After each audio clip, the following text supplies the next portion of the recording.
Hello again and happy Friday. Today is our final chapter of the working week, but I will do 2 more episodes of the book, Saturday and Sunday. So, chapter 5, Home Sweet Home. One day, Rat and Mole were returning home after a long day out with Otter when their path took them through a village. Mole was a bit anxious, but Rat reassured him. Never mind, they're all safe indoors by this time, sitting round the fire, men, women and children, dogs and cats and all, and they slipped past unnoticed.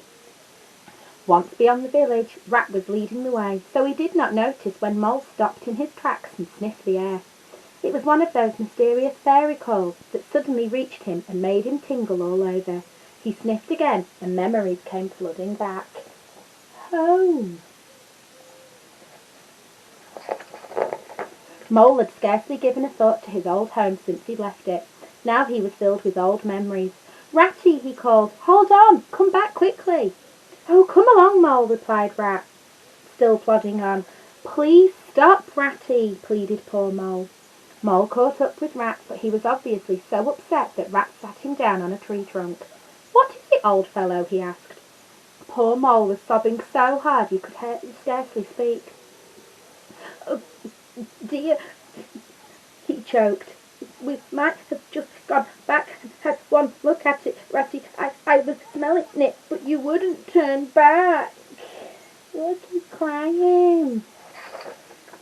Rat took Mole by the paw and set off back the way they had come. "It's no good," cried Mole. "It's too late and it's too dark, and think of Riverbank and your supper." "Hang Riverbank and supper too," said Rat. "I'm going to find your place now, if I stay out all night. So cheer up, old chap, we'll soon be back there again." They didn't have far to go. Mole suddenly dived down a tunnel to which his faithful nose had led him. Rat followed. It seemed a long way down until at last Mole struck a match and lit a lantern that had been hanging on the wall. And there it was, the little front door of his house. Mole's face beamed at the sight of all these things so dear to him, and he hurried Rat through the door. It was cold and damp and musty and cheerless in the long neglected house, but Rat quickly busied himself. "The first thing we want is a jolly good fire," he said, and Mole, encouraged by Rat's cheerfulness, started dusting and polishing. "How about your supper, Ratty?" he moaned. "I've nothing to give you." "Pull yourself together, Mole, and come with me and forage," said Rat. They went and they looked in all the cupboards. The result was not so very depressing after all. A tin of sardines, a box of biscuits, a German sausage, and some bottles of beer. They had just got busy with the sardine tin opener when sounds were heard from outside. Sounds like the scuffling of small feet in the gravel and tiny voices. "I think it must be the field mice," said Mole proudly. "They go round carol singing at this time of the year. They come to Mole End last of all, and I used to give them hot drinks and supper too sometimes." "Let's have a look at them," cried Rat, jumping and running to the door. It was a pretty sight.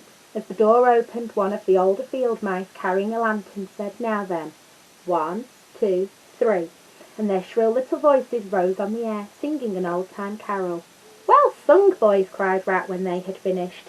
"Come on in, all of you." Remember, it's still Christmas here.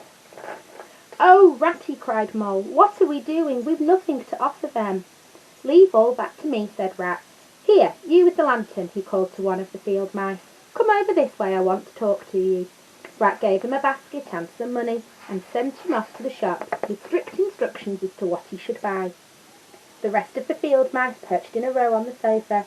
Rat, meanwhile, was opening bottles of the beer they had found to make mulled ale.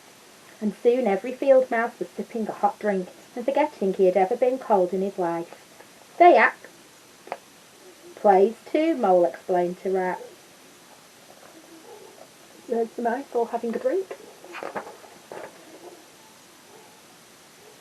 Then the field mouse who had gone to the shop came back. There was no more talk of recitations once the contents of the basket had been emptied onto the table, and they all ate a lovely supper. They clattered off at last with pockets stuffed full of goodies for small brothers and sisters at home. When the door had closed on the last of them, Mole and Rat went back to the fireside. They brewed themselves a last nightcap of mulled ale.